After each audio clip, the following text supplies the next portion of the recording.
The pool calendar explodes. Weiwei is WPBA Master, and Fedor Gorst weighs in on his upcoming World Pool Championship title defense. All that and more coming up on a new episode of Billiards Digest Live, coming at you right here, right now.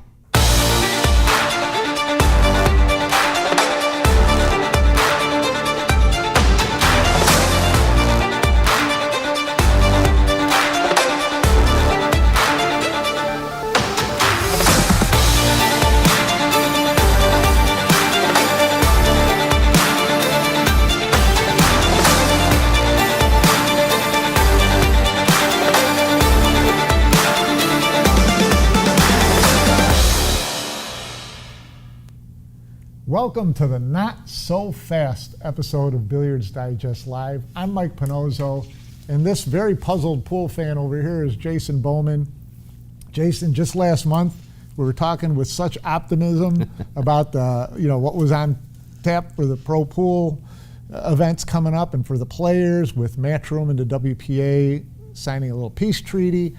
And all that really did was open up a whole different can of worms, and it happened in a hurry, didn't it? Yeah, it was about, 30 days of good vibes, and then it was all out the window with all that, and kind of feels like we're back at the starting point. But yeah, I mean, some real challenges there that, and we talked about it last show. I mean, we talked about it with the agreement that we would see how this played out when it came to date conflicts, and very quickly that became an issue. It became an issue really quickly. Yeah. Before the ink was even dry on the WPA and Matchroom's May 7th peace treaty, promoters dashed to social media to announce dates for big money, high-profile events in efforts to lock up the world's top players. In all, a half dozen major events, totaling more than a dozen different tournaments, were announced in less than 3 weeks. This after the pros spent the first half of 2025 anxiously waiting for any events to be announced and staged. First came the World 10-Ball Championship in Vietnam, followed by the Indonesia Open and the Women's World 9-Ball. Then the Reyes Cup, then the Men's World 8-Ball, Men's World Doubles, and Women's World 10-Ball. Last but not least was the WNT Philippines Open. And just like that, the pros were all sent scurrying to their phones to call their travel agents. The most active participant in the event frenzy was Predator, who announced no fewer than 4 major multi-event tournaments, with 2 more yet-to-be-announced events currently appearing on the WPA calendar. Interestingly, Predator's event model, consisting of men's and women's individual tournaments with mixed doubles thrown in, makes their events pretty tempting for players who are torn between competing tournaments. Additionally, Predator owns the rights to both the Men's World 10-Ball and the Men's World 8-Ball Championships, with the prestige of a world title being an important factor for many pros. Matchroom joined in with a pair of announcements of World 9-Ball Tour events. Not surprisingly, all those events staged all around the world and packed into the second half of the year resulted in some even more high-profile conflicts with existing events. Let's try to decipher this cluttered dance card. Again, all these announcements went down over a 3-week period, with Asia, pool's hottest area of the world right now, being the site of choice. The Predator announced Indonesia Open will run concurrently with the Night Shot Open in Dubai, while the Women's World 9-Ball Championship was scheduled on top of the WPBA Tour Championship. The Women's Association has since rescheduled that event for November.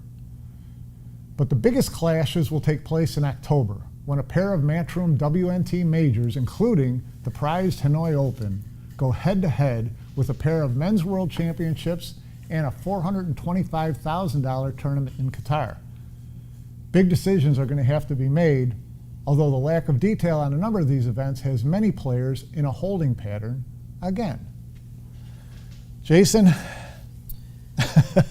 Yeah, well, I mean, you had to see some of this coming because of where we're at in the year and so many event dates still unannounced. But I want to give all the promoters a little bit of benefit of the doubt here, because just knowing from like an event planning side, like we do at APA, how difficult it is sometimes to secure facilities, to secure space, with not, I mean, sometimes it's difficult to secure that within a year, 2 years. You have groups that fill, convention spaces 2, 3, 4 years out. They're there every year, so they block it up.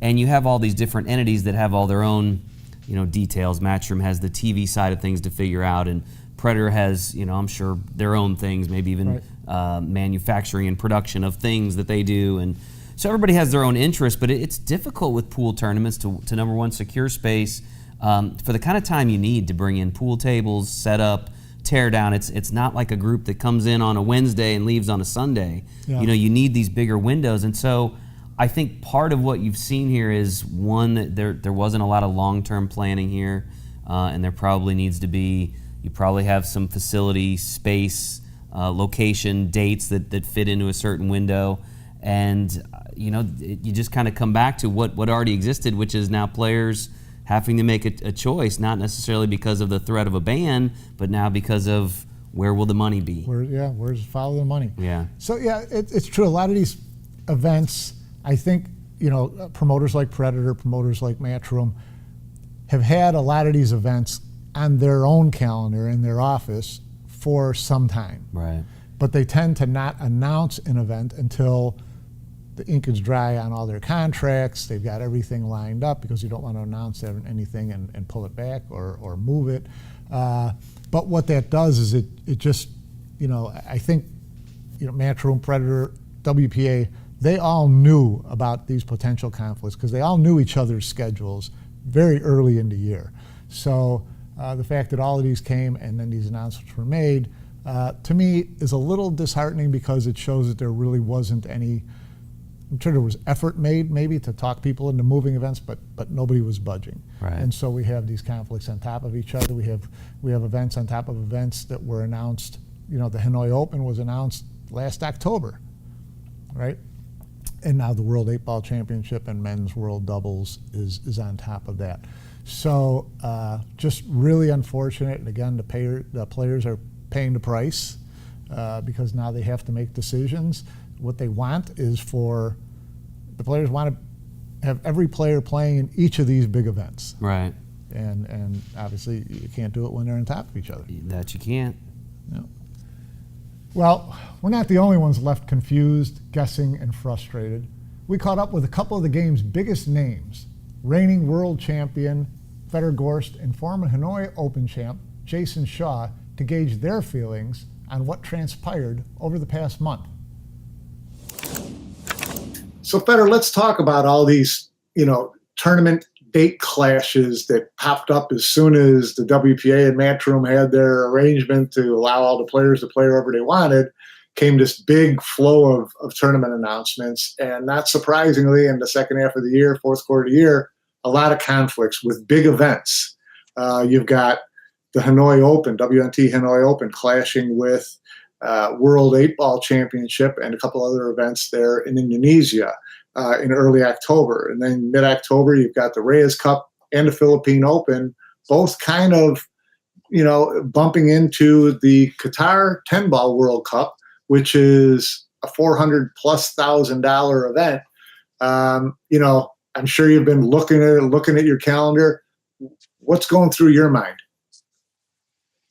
Well, I mean, the first thought that goes into a player's mind probably is that probably the promoters don't care as much, when things like this happen, especially, looking back at the first half of the year, WPA or Matchroom, they didn't really schedule any tournaments in the first half of the year. So knowing or looking ahead, if they knew that they were gonna sign a deal, it was kind of obvious that the clashes will happen.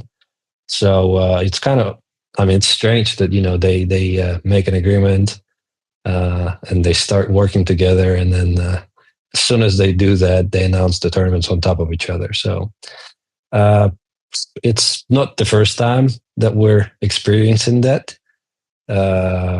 But it's unfortunate that we or them they don't learn from the past. Yeah, well, it's certainly unfortunate, and there's a lot of finger pointing on who had their dates set first, and this event's always in this place, so why did you put your event on top of mine? There's a lot of those arguments. But when push comes to shove, you're going to have to make some decisions on which events to go to. What will determine those decisions for you? Will it be strictly a prize money issue? Will it be a notoriety issue? Will it be a loyalty issue? I mean, what's going to help you determine where you go? For me, it's probably more complicated than for any other player because if you look at the tournament in Indonesia, it's going to be World 8-Ball Championships, and then they also announced a very cool format, a men's doubles World Championships. As far as I know, since in WPA sanctioned events or WPA tournaments such as World Championships, I have to represent a Russian federation since I don't have a U.S. passport now to represent United States. And a doubles event considered a team event. And as far as I know, the Russian athletes, they are not allowed to participate in team events at the moment. So I will only be eligible to play in the 8-ball event. Plus, on the other hand, Hanoi Open is probably, Hanoi and Vietnam is just it's my second home. It's where my fan base come from, and it would be really unfortunate for me to miss the event. The prize money, I'm pretty sure the prize money for the World 8-Ball is going to be big. Probably, 2-3 times more than Hanoi Open, maybe even more. So it's definitely a really tough decision that top players, and it's going to be even a tougher decision to make for, a second and third tier players. Well, if I'm a second or third tier player, I'm going where you guys don't. Well, the thing is, the players are going to split up. Yeah. The players are going to split up. That Filler is going to go to the World Championships. That Shaw is going to go to Matchroom event. I mean, that's my guess. SVB, I have no idea. Have other players been in contact with you? Kind of, have you guys tossed around ideas or heard arguments to and for and against from different players? No, but I mean, every player is reacting the same. Everybody is open on Facebook and seeing a post that discussing the clash of dates, and everybody's like, "Here we go again." Here we go again, and that's what goes through everybody's mind, I'm sure. But no, really, I think the players are going to decide last minute because World 8-Ball, they didn't announce any info about the event, so nobody knows the payouts, nobody knows what it is, and the same thing with the second clash as well. Yeah. Well, it's going to be some tough decisions come out for everybody. We hope that, certainly we all hope that by 2026, the promoters and the WPA can get together a little bit better and try to avoid this. I mean, having all these great events in Asia, say, all back to back to back would be a great thing for the pros, regardless of who the promoter is, but having them top each other certainly doesn't do any good. For sure. Well, good luck with those decisions, and we'll wait and hear what they are. Yeah. Thank you. I definitely need some guidance, probably. So, Jason Shaw, tell me, all this calendar chaos. What's your initial reaction? Now that you had time to think about it a little bit, what are you thinking? Not too sure really. It's a bit of a strange one again. I think the players are in a position where they got to pick and choose again. Obviously, they won't get no fines or banned or anything like that, which is a bonus. But I feel like it's tough on the players again. It's been almost a full year since all this has been going on, and the players have got the worst of it. So now we're kind of back in that same position again, just without the bans being put in place. So it's a tough one, especially with Hanoi being on and the World 8 Ball being in the exact same dates. And then obviously the Filipino Open, which is another matchroom event. You're going to have the Qatar 10 Ball on top of that too. So just tough for the players, really. I think now that players are not going to get banned, they're going to probably choose the tournaments with the bigger money. That's what I would think anyway. Yeah, that's part of the problem, to me though, is that now the promoters are going to be, it's kind of like, who goes to the highest bidder type of thing, which I don't blame the players at all, but is it just going to be a situation now where, these promoters are just stepping on each other and who's got the biggest money is going to win? Or would you expect the WPA at some point to try to help, keep this from happening? Yes and no. I think as far as the people who are still having their events sanctioned by the WPA, those are the guys that are going to benefit, I think, from it. Obviously, the other guys, Matchroom, when their events are ratified, I believe that's the word we're using now. Right. There's not really anything for it, is there? You get no points. You're not really getting anything from the WPA for it. So I think a lot of these players were in bad kind of situation with the WPA. Now I feel like, in what I've heard, a lot of players are trying to get into the World 10 Ball, the World 8 Ball, and that's kind of the same time as obviously the Hanoi Open. But my whole thing was, I thought this was all trying to get fixed so that we could have the best players at all the best events. We want the World 8 Ball, Hanoi Open, the Filipino Open, the Qatar Open, all these events. We want the best players in the tournament, right? You want the best field you can have. And I feel like all the players would want that too. But it's not going to happen. Obviously, like you said, the WP maybe do something in the future. But as far as it goes now, it's all done, right? I don't think anybody's going to change any dates now. No, nothing's going to change at this point. So tell me, what are the determining factors for Jason Shaw in picking a tournament? Well, it just depends. For me, obviously, the World 10 Ball's coming up. I think that's in September, end of September. Right. Doesn't really clash with anything. No. So obviously, if I can get in that, then I would play for sure. I'm not sure if I am going to get in it or not. I don't have any rankings on the WP anymore because we got all our points took off us, and I guess from it being a ratified or ratify or whatever it's called event, you're not going to get any points anymore. So it's not like you can play in some of these events and still pick up points and try and get your ranking back where it was at. That's not going to happen. So I'm guessing it's either you get a wild card into these events now, or you go play in stage 2, which I've already seen a bunch of people playing in these stage 2 events, trying to qualify for the World 10 Ball already. I've seen a bunch of players.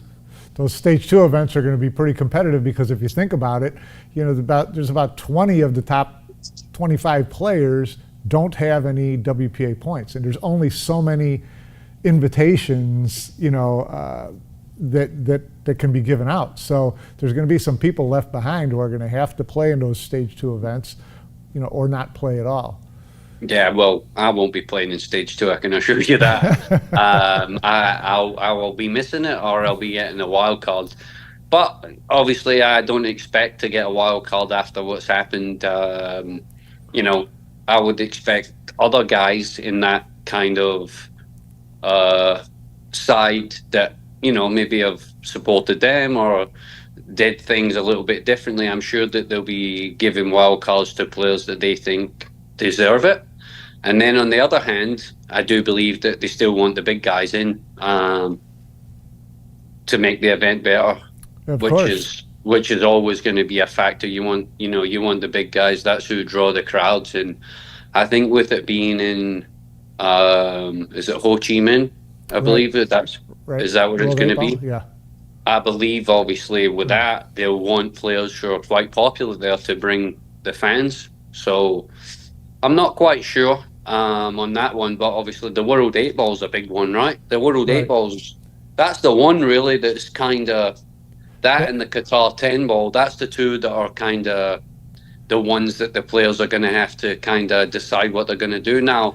Well, yeah, the World 8 ball is interesting because they also added that World doubles Yeah, to that event. So it kind of doubles the opportunity for players, although the doubles, I understand, is national teams. Yes. So I don't know how they're going to determine who gets a national team spot in that event and who doesn't. I don't know how big the field's going to be. I think I heard it's going to go off rankings, Mike. Off It's going to rankings go- for the first player, and then that player gets to choose someone else from his country, or the federations No, choose, or I believe it's probably the two highest players up. okay. That's what I've heard so far. But I do believe also that I'm not sure if you're allowed to play in that if you've played, like, the World Cup of Pool's a funny thing, right? Right. It's one of those ones as well. It's another funny situations. If you play, like, the World Cup of Pool has always been a doubles tournament, right? Correct. So Yeah, it's always been the World Cup of Pool. Now all of a sudden you've got this World Doubles Championships, which is kind of similar to It's the World very Cup of similar. Pool. It's just 10 ball. I mean, it's Yes. two players, So- two men players from the same country, so it's basically the same thing. I don't know if maybe because it being 10 ball it might be different, but as far as it being another doubles event, i.e. like the World Cup of Pool, maybe there's something might be in there where it's like, well, we really don't want you to be playing in that. I In don't your matchroom I- contract, do you mean? Yeah, I don't know. I really don't know, to be honest with you. I don't really read too much of them. It's like just let me sign it and get on with it. You know what I mean? We just want to play I'm pool. shocked. The next two big events coming up: World 10 ball, World Pool Championship in Saudi. Those are fair game for everybody, and they should have great Yes. fields. I know you'll hopefully be at both, and we wish you luck in both. And maybe by the end of the summer, we'll have some of these fall problems ironed out. We'll see. Good luck in those events, and we'll look forward to hearing what your decisions are. And we appreciate your coming on the show, Jason. Take care. Thanks, Mike. I'll speak to you soon. Really interesting insight from those two players. You really got to feel for the players. It's just, here we go again. Just more issues, more money's going to be left on the table if they have to make decisions, things like that. So, but really interesting comments. Yeah, fascinating insight from those guys on kind of how it affects them and everybody else. And you talk about the fact that there are no bans anymore and that kind of thing, but you have forfeited all your points, which essentially means you're going to sit out some events, right? And so what I go back to with this is, the WPA was initially set up to protect against these things, right? These date conflicts, but players weren't necessarily happy with the WPA. Matchroom obviously didn't want to follow all the guidelines of the WPA, and so we have the issue that comes up, and all the lines are drawn, and we get some resolution, but ultimately the problems that exist today, I feel like we're set in motion by not wanting to go Self-inflicted wounds? Yes, they didn't want to go the way of the Yeah. of the process early on, and now it's come back full circle, and we're back in the same issue where players have to make decisions. Like you said, they're going to leave money on the table, and there's certain events they can't go to, not because they're banned, but because they don't have WPA points. And I don't, it's a mess. It really is a mess. And it's a situation where you wonder what the WPA can even do at this point, because Jason referred to the ratified tournaments, Yeah. which essentially means that Matchroom can run its business the way it wants, run its tour the way it wants without interference, and any player can play in it. But it also means that they're not sanctioned events, so the players don't get points, right? And realistically, if I'm a promoter who comes in and ponies up the money to do and follows all the rules to do a big WPA sanctioned event, I would hope that I'm going to get a little preference over that ratified event in terms of, who's going to get first dibs on a date. So those type of things aren't really we'll have to see how that plays out going forward. The other thing is, the players, the points. I mean, Jason was talking about World 10 ball, World 8 ball.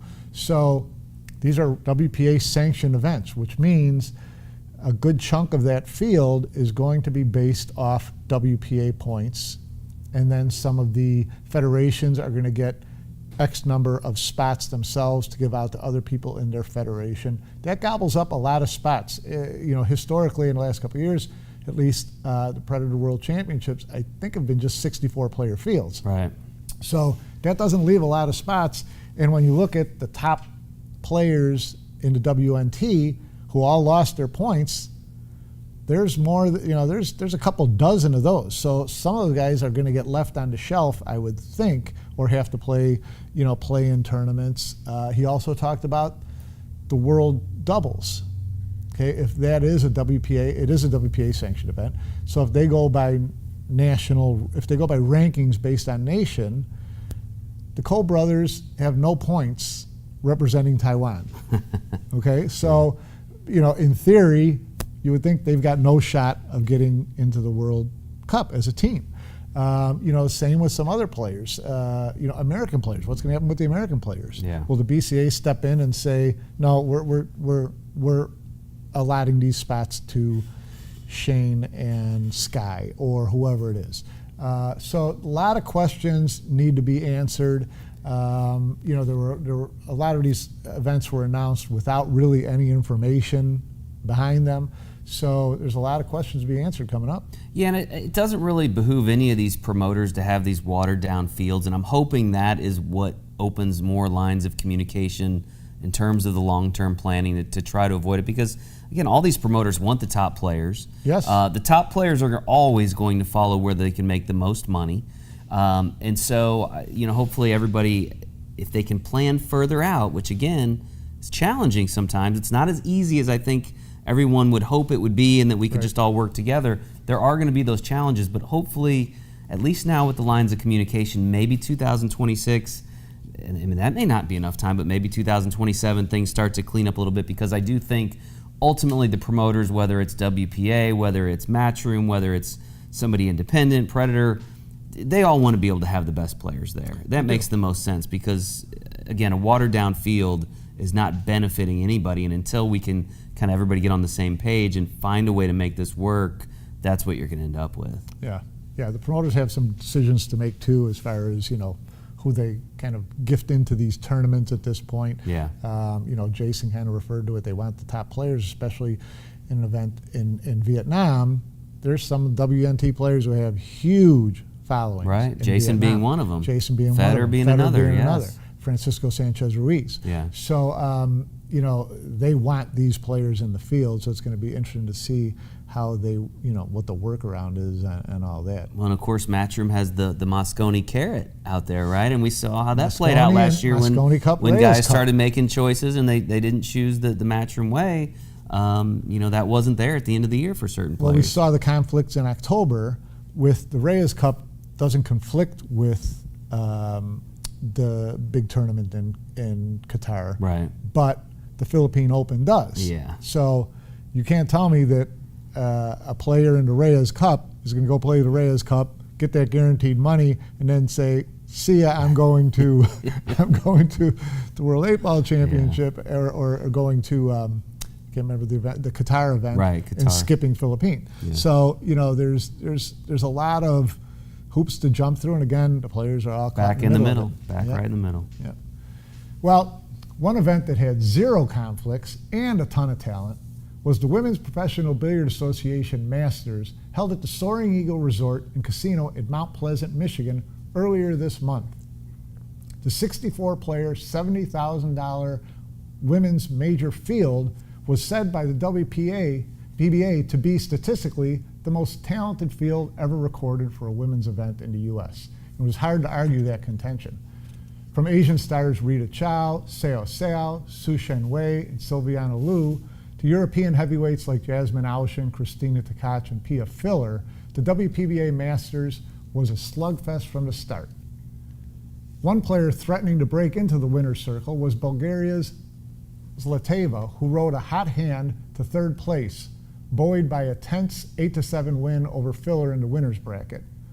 It was third-ranked Zlateva's highest finish of the year. But Filler, another player pushing to gain a spot at the top of the women's game, battled through the loser's bracket to exact her revenge on Zlateva and earn a spot in the final. There she faced Wei, who had overcome numerous late-match deficits in Michigan to go unbeaten into the finale. Filler, in search of her first WPBA title, played with confidence and purpose at the start of the title match and bursted to a 4-1 lead. But Wei battled back to regain the lead and was first to reach the hill. There, Filler had a golden opportunity to force a deciding game, but incredibly rattled a routine 8-ball into the corner, gifting the Taiwanese star a simple 2-ball runout to close out the match and earned a $15,000 top prize in her biggest WPBA title to date. We got a chance to chat with the 35-year-old champion from her home in Taipei about her first big win of 2025. So let's welcome in from Taipei, Zhu Wei, recent WPBA Masters champion. Welcome. Hello. Hi, everyone. So, should I see you only? So the WPBA Masters, your third WPBA championship, but the biggest WPBA tournament that you've won. Tell me about the tournament. It was an amazing field of players. Yeah, I think the field is very strong, and I feel it's I can't say it's toughest ever, but it's very solid. Everyone is very solid. So I'm very thrilled to win that tournament.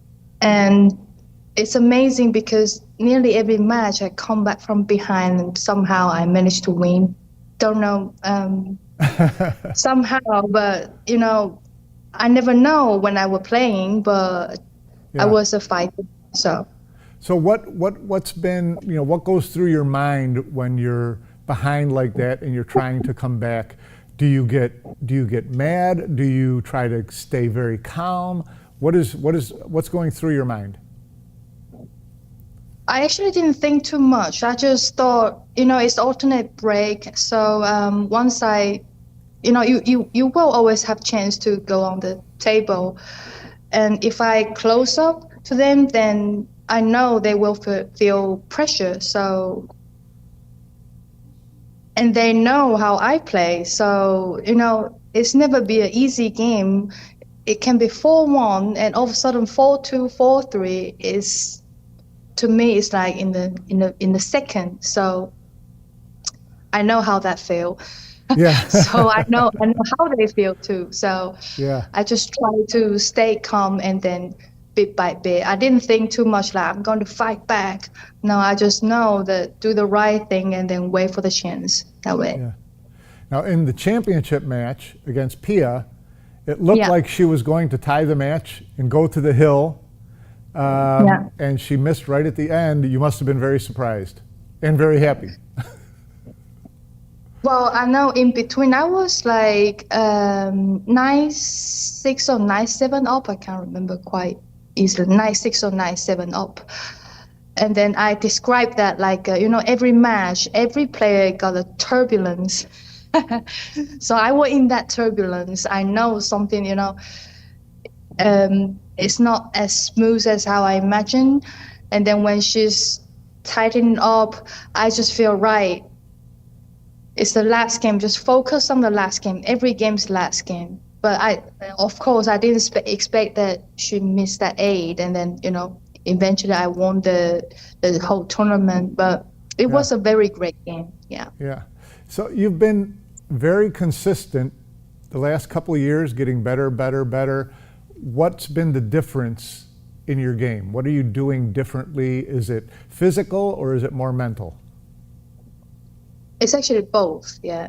The mental side, I talk to the champion, you know, such as Kelly, Ali, or even the player from Asia, Cho Jae-yu, the champions, you know, or the men players.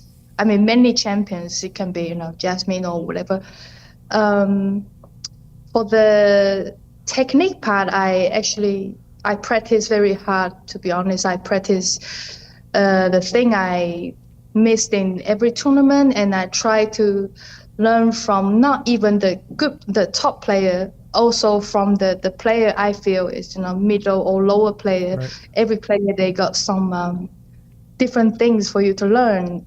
Some player they just begin to play, so they focus on what they can do and then make it to 100%.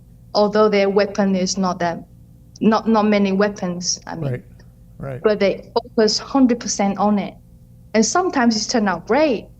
So, but for me, I know better than them. I know more than them, but maybe sometimes I overthink or overanalyze. So I try to make it simple. Yeah, keep it simple. Keep it simple. So now coming up is the World 8-Ball Championship in Green Bay, Wisconsin. And I'm sure you're very excited for that. How is your 8-ball game? To be honest, I never really, it's not never, I did play able in the past, but to me it's not familiar. So I try to ask some my friends.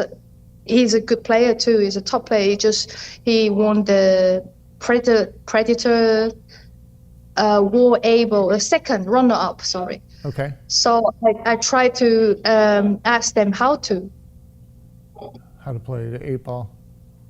Yeah, and how to play able. It's all about the pattern, the decision, and sometimes you don't need to go for it. You can need to wait. You can wait, or you can it's many different way to play able. Not only make it at once. So it gave me many suggestions, and then the more you practice the able, the more you see the pattern more clearly, and your ability. Can you close it up or not? Yeah. Well, we will look forward to seeing you up in Green Bay, and we wish you the best of luck. Good luck in your preparation, and we will see you there. Thank you. Bye-bye. Big win for Wei there in Michigan as she continues to climb up the WPBA ladder. So we can see Wei and Filler first and second, Christina Zlateva, Seo tying for third, and Christina Tkach and Silviana Liu tying for fifth. Now, on to the biggest event of the year in men's pool, which is just around the corner. The World Pool Championship, with its $1 million prize fund and $250,000 top prize, will take place once again in Jeddah, Saudi Arabia, July 21 to 26. A field of 128 players will test their skills at green halls, where Fedor Gorst emerged victorious in 2024, topping Albania's Eklund Kaci in a tense and memorable title match.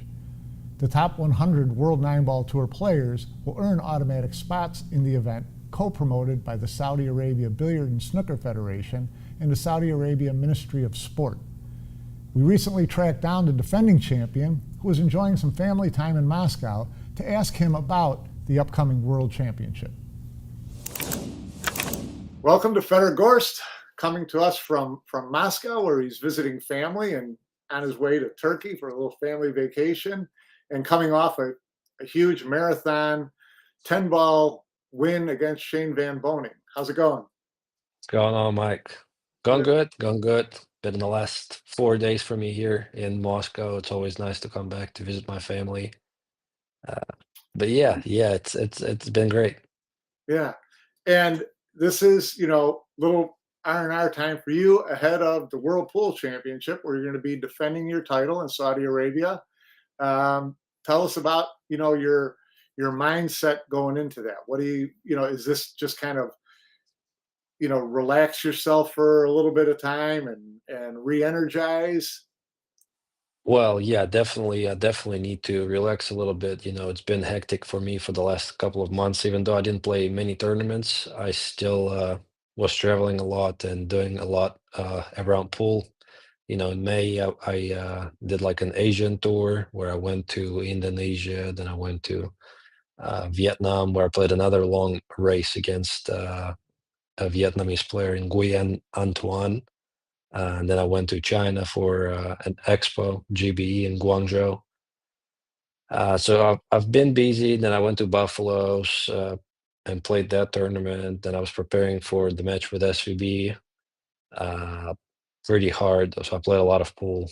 So I deserve a little break, uh, or at least I thought so. And I flew to Russia for 4 days, only 4 days. It took me 3 days to get over a jet lag. So I really spent a lot of time trying to fight it here. But tomorrow I'll be flying to Turkey already for another 7 days of paradise, and then back to work. So, tell me, obviously you must be in decent stroke these days after all that playing. Um, what will you stay after Turkey? Will you stay around and go right to Saudi from there? So the plan is I will be flying to Chicago, and actually I will be visiting the World Eight Ball Championships that Christina will be playing in Green Bay. So I'm planning to stick around until the finals, hopefully, if she keeps winning. And I'll probably be hitting balls there somewhere locally, here and there, maybe hour or two or three every day here and there. And then I'll be back home for like 6 or 7 days. We'll be practicing a lot and then flying to Dubai for an event, a ranking event before going to Saudi Arabia. Right. So tell me about remembering last year, what it was like. Do you kind of relive that moment fairly often? Well, yeah, of course, it's my biggest win of my career. It's the biggest tournament we've ever had, or at least I've ever had in my not so short career, really. And it was just a very, very tough tournament to win, and I'm really looking forward to coming back there. It's different, Saudi Arabia is the crowd is not so loud. I would say, it's more of a quiet place. But with the stakes being so high, it also makes the pressure super high, and it's just different. When you play Mosconi Cup, the pressure is high, and everybody's loud, and the Right. crowd is on you. Right. To where this is a little bit different. So, but it's still, I mean, I noticed I was there last year and you could just feel the pressure around the room last year. There was so much at stake between the title itself and the money that was at stake. It just seemed like a lot of players were more on edge. Did you notice that? Well, of course, because it was the first big, like legit big tournament in a really long time. Maybe it was, since IPT time, which is almost 20 years ago already. That was the biggest tournament since then. So I think that that's why the pressure was so high. And it's really, I mean, it is about the money, but it really isn't. It's just the importance of winning that big title. Winning the World Championships in 2019 when I won it, it's still a World Championships, but it's just a completely different tournament. It's a completely different environment now. We played behind closed doors, I would say, in the pool hall in 2019. I played Chen Junlin in the finals that took almost 5 hours, playing with one ball on the spot, magic crack, no shot clock, alternate break. Uh, Back then we didn't really know any better, but now with the proper rules, with tougher rules, tougher equipment being involved, and Matchroom stepping up the game for the social media and production, it makes the tournament completely different. It's a big, it's a big event. It's a lot of theatrics around it, great production value, a lot more visibility than For sure. 2019. So yeah, so on that, you feel that pressure as much as you feel the pressure of the money, sure. Yeah, definitely, definitely. But the the money side is also there. We don't have a chance where we get to win that kind of money every month or even every quarter.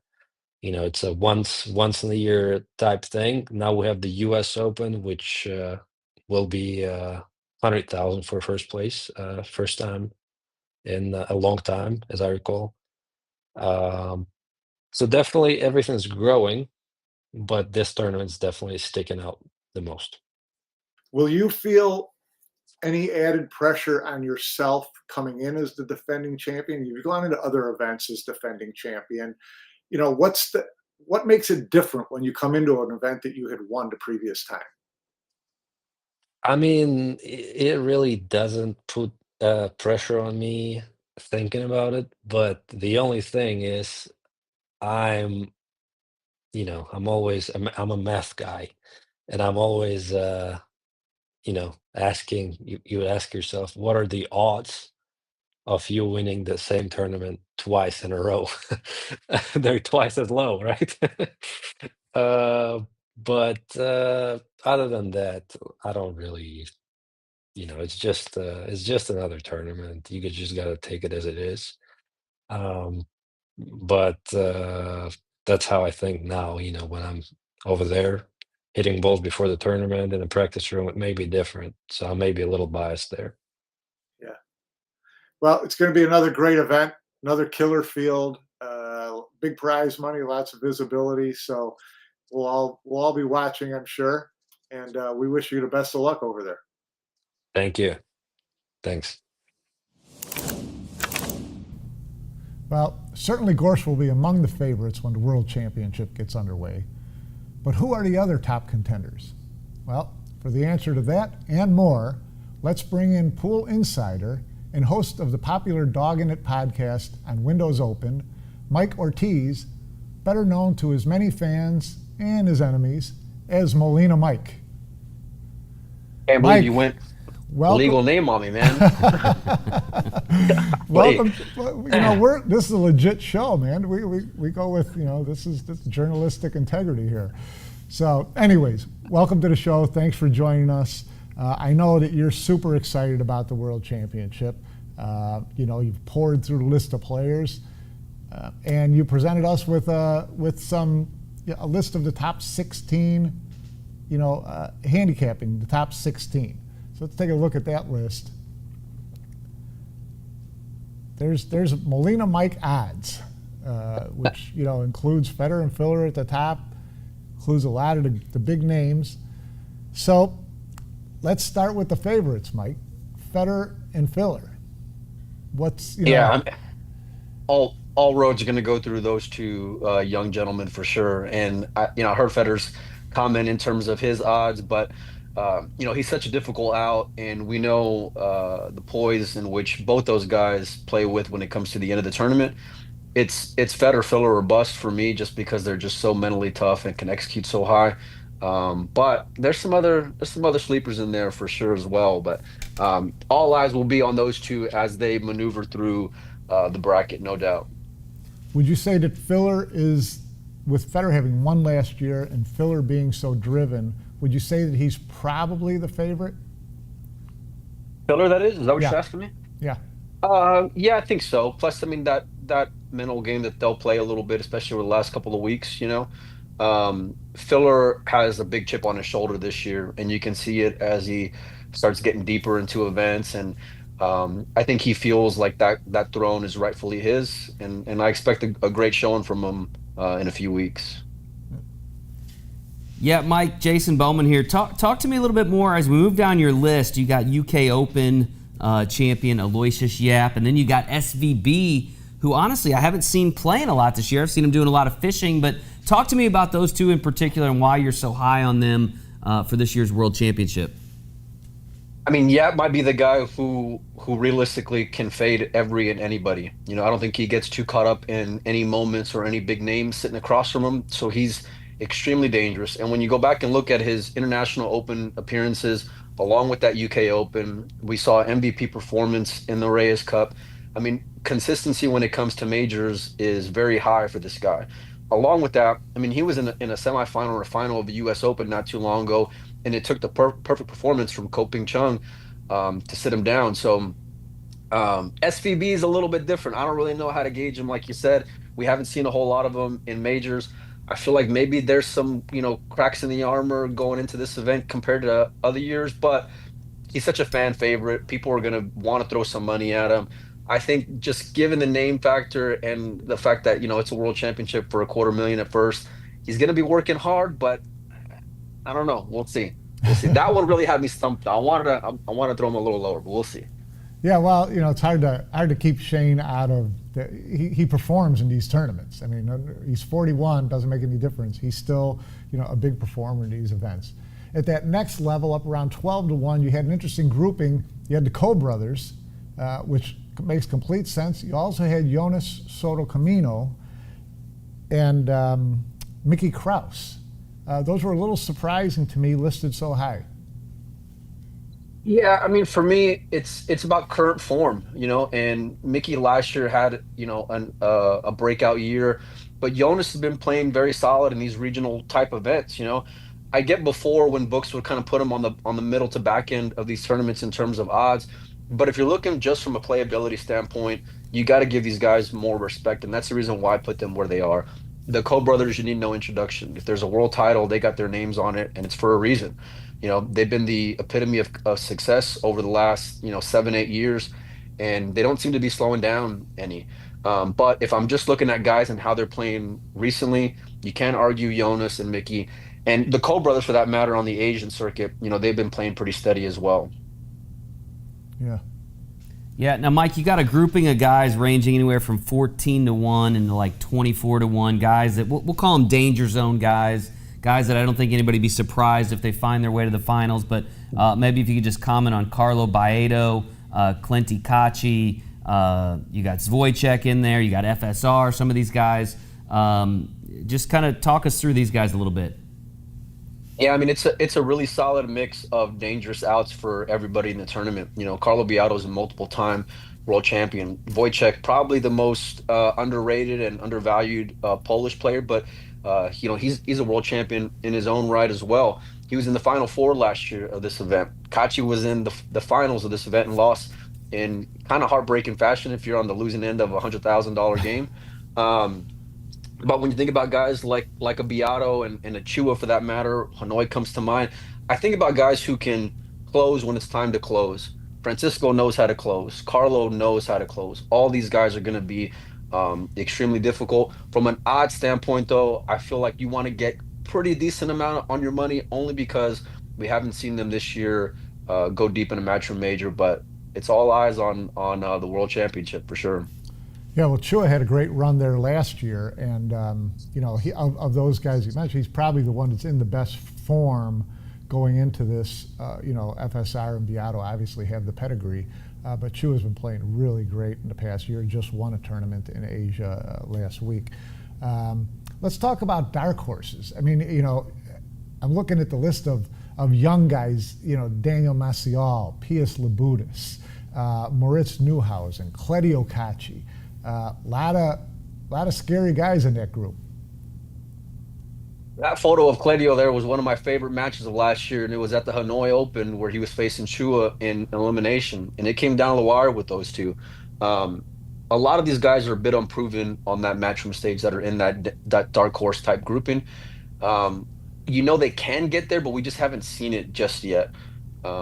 There's like a little bit of intangibles that I look for when it comes to how the pressure ratchets it up, like, gets deeper and how they go and perform. And you can kind of see it on their face and things like that. But I'm real high on a few of these guys. And I actually got my winner coming out of this grouping as well. Well, that's a perfect segue because I was just about ready to delve into that. So let me know, who do you have winning the event? And give me a real sleeper that you could see maybe not fading the title match, but breaking into that Final Four, making it to that last day. I'm going Daniel Maciel. He's got in terms of going deep in that last day. Not the winner yet, Mike. Maciel. He got that big monkey off his shoulder, winning the Qatar Open and winning six figures. So I'm sure that boosted his confidence. But he hasn't been able to cross that finish line when he matches up with the Fillers and the Fedders of the world in these matches. or in those tournaments, I mean. So I expect big things out of him, but I have been pretty high on him. He's been my Max Lechner for this last year. Uh, but That's not a my good. That's win, not a good sign. That's not a good sign for Daniel Maciel, because your Max Lechners and Victor Zelinskis have never really made it as far as you thought that they were going to make it. well, I tell you what, man, he's got the game. You just got to put it all together and mentally stay engaged with it. And just he gets opportunities. You just got to be able to finish whenever it's time to finish. And there's a lot of guys that know how to do that. But my winner here, Mike, coming out of this event, is in that dark horse group. It's a guy who I think about trends and how they kind of go upwards.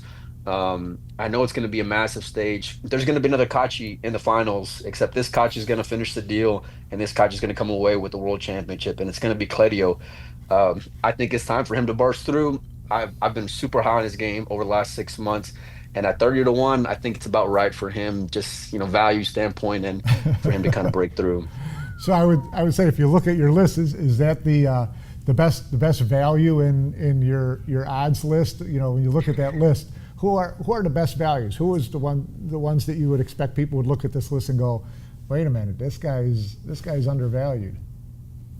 Yeah, I mean, I took it a little bit different when I was asked to put odds on these guys, and for me, it wasn't so much like fishing to get action on the side, like in terms of how a book might approach it. I try to just go off of like current form and what I realistically project them to do in this tournament and where they rank. But yeah, I guess Claudio for sure. Even Francisco at a 24-1, you can't argue the value on that one.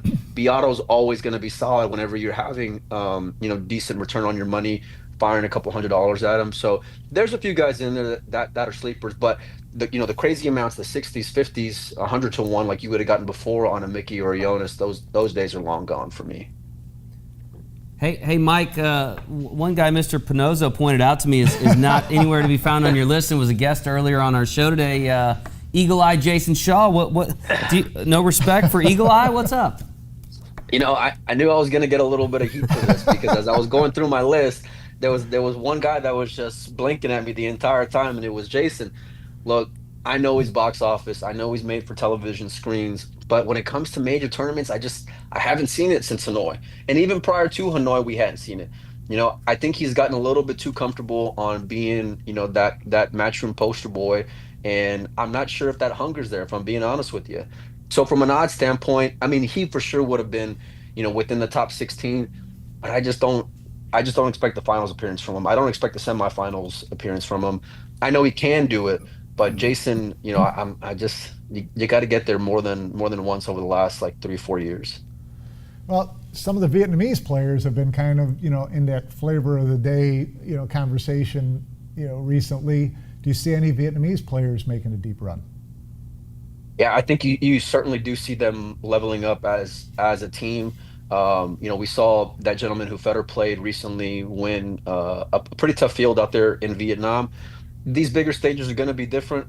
Some of them can show a little bit of rattle and can show a little bit of nerves.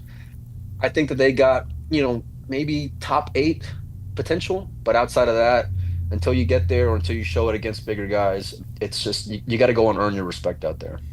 Yeah, well, great stuff, Mike. And now we have all this on record, so we'll have to reconvene after the event and see how you held up. Beautiful. Yeah, can't wait. In any event, thanks so much for joining us today. Fun stuff. Should be another monster tournament. Absolutely. Can't wait. Be popcorn ready. What'd you think? Yeah, well, I mean, some really good insight there, and appreciate Molina Mike jumping on there. If you can't get enough of the pro pool scene, you should definitely check out his Windows Open on Facebook, because he's every day putting content out there, and so if you can't get enough of the pro pool scene, you're going to want to follow him on Facebook at Windows Open. He's as insidey as they get. And he calls it like he sees it, right? He does not mince words. He calls it like I like his style. I think he just fell off Jason's Christmas card list. But. I love his style. But some interesting picks. He's going for the long shot, though. I'm not sure if I'm as confident in the long shot. Be pretty cool to see one of these young guys like younger Kachi come kick the door and just win this thing before he knows any better. But for me, I always like to look at a guy that's been on a big stage when the lights are brightest, or the money's the most. And obviously Fedor and Phil are both kind of fit that bill, SVB as well. But you know, with the U.S. guys, Federer and SVB, they just haven't played a lot this year.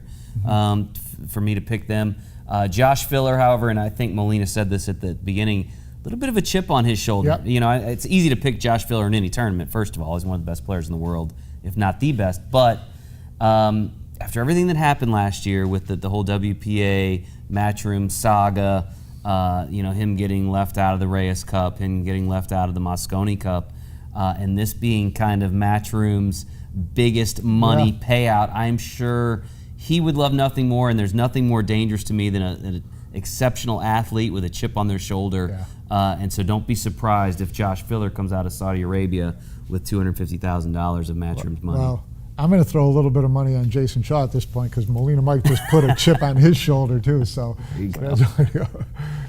well, let's take a look at what's coming up ahead in Pro Pool, and there's a lot going on. We've got the Women's World 8-Ball Championship on tap in Green Bay, followed by the Indonesia International Open in mid-July, and the WPA World Pool Championship in late July as the premier events.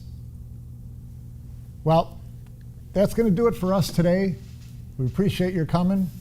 For Jason Bowman, I'm Mike Pinozzo. Thanks again for joining us. May all your shots be hangers, and we'll look forward to seeing you again next time on Billiards Digest Live.